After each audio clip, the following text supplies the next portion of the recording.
మన జీవితాలతో పెనవేసుకుపోయిన plastic silent కిల్లర్గా మారిందా? ఖర్చు తక్కువ, ఉపయోగానికి అనుకూలంగా ఉందని విచ్చలవిడిగా ప్లాస్టిక్ని వాడి మన ఆరోగ్యాన్ని పణంగా పెడుతున్నామా? ప్లాస్టిక్ని వేడి చేయడం అంటే క్యాన్సర్ను స్వాగతించడమేనా? పేపర్ ప్లేట్స్లో భోజనం చేస్తే క్యాన్సర్ కారకాలు కడుపులోకి వెళ్తున్నాయా?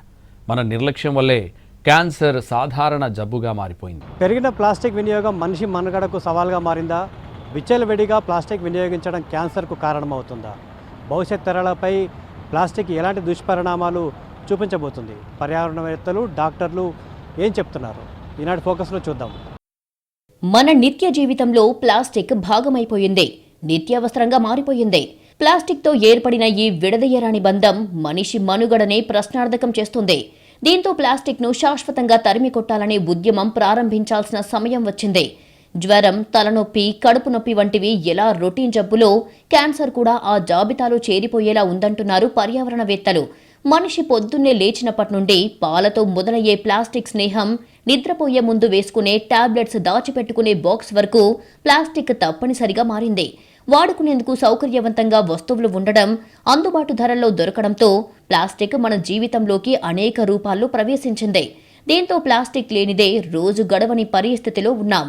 కూరగాయల దగ్గర నిత్యావసర సరుకుల వరకు బయట నుంచి ఇంట్లోకి తీసుకొచ్చే ప్రతి ఆహార పదార్థం ప్లాస్టిక్ కవర్లోనే వస్తుంది. అంటే అన్ని రకాలుగా క్యాన్సర్ను తెచ్చుకుంటున్నామంటున్నారు పర్యావరణవేత్తలు. నేటి రోజుల్లో ఆరోగ్యమే మహాభాగ్యం అన్నటువంటి సూక్తిని మరవరాదు. చిన్నవాళ్ళైనా, పెద్దవాళ్ళైనా, వృద్ధులైనా నేడు మన యొక్క జీవనశైలికి అనుగుణంగా ఆహారపు అలవాట్లు మార్చుకోవాలి.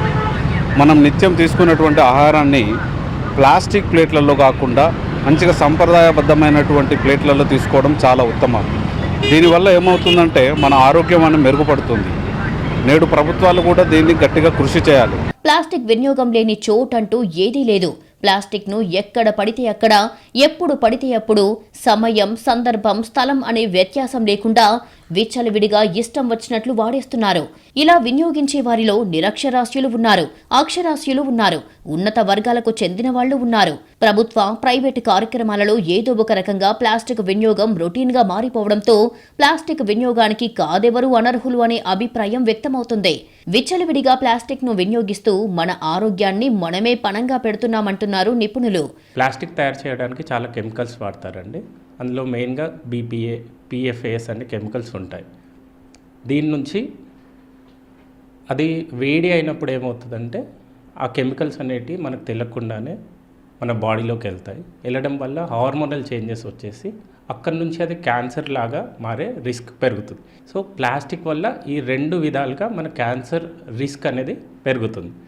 ఇది చెరగొద్దు, మనం రిస్క్ తగ్గించుకోవాలంటే మెయిన్గా ప్లాస్టిక్ని వేడి అస్సలు చేయొద్దు. ఆ వేడి వల్ల ఆ కెమికల్స్ అనేటివి ఆ టీలోకి కలిసిపోయి మనం తీసుకునే దాంట్లోకి వచ్చేస్తాయి. సో దీని నుంచి కూడా క్యాన్సర్ రిస్క్ అనేది పెరుగుతుంది. మెయిన్గా ఈ రెండు అవాయిడ్ చేయాలి. మన బాడీలో ప్లాస్టిక్ ఉంది, ఇంత శాతం ఉంది, దీని నుంచి క్యాన్సర్ వస్తుందని ముందు ఐడెంటిఫై చేయలేదు. సో బెస్ట్ థింగ్ ఏమంటే ప్లాస్టిక్ని అవాయిడ్ చేయడం. ప్లాస్టిక్ వినియోగాన్ని తగ్గించేందుకు ప్రభుత్వాలు అనేక ప్రయత్నాలు చేస్తున్నాయి. కానీ చిత్తశుద్ధి లేకపోవడం వల్ల ప్రయోజనం దక్కడం లేదు. అధికారుల తనిఖీలు నామమాత్రంగా ఉండటం, ప్లాస్టిక్ తయారీ పరిశ్రమల లాబీకే తలొగ్గడం సాధారణంగా మారిపోయింది. పర్యావరణవేత్తల ఒత్తిడి పెరిగితే ప్లాస్టిక్ తయారీలో ఉపయోగించే ప్రమాదకర రసాయనాల గాఢత తగ్గిస్తూ వస్తున్నారని అంటున్నారు. ప్రస్తుతం ఎకో ఫ్రెండ్లీ ప్లాస్టిక్తో పాటు భూమిలో తక్కువ కాలంలో కరిగిపోయే ప్లాస్టిక్, నిప్పుతో కాల్చడం వల్ల కాలి బూడిదగా మారి భూమిలో కలిసే ప్లాస్టిక్ మార్కెట్లో అందుబాటులో ఉందని అంటున్నారు వ్యాపారులు.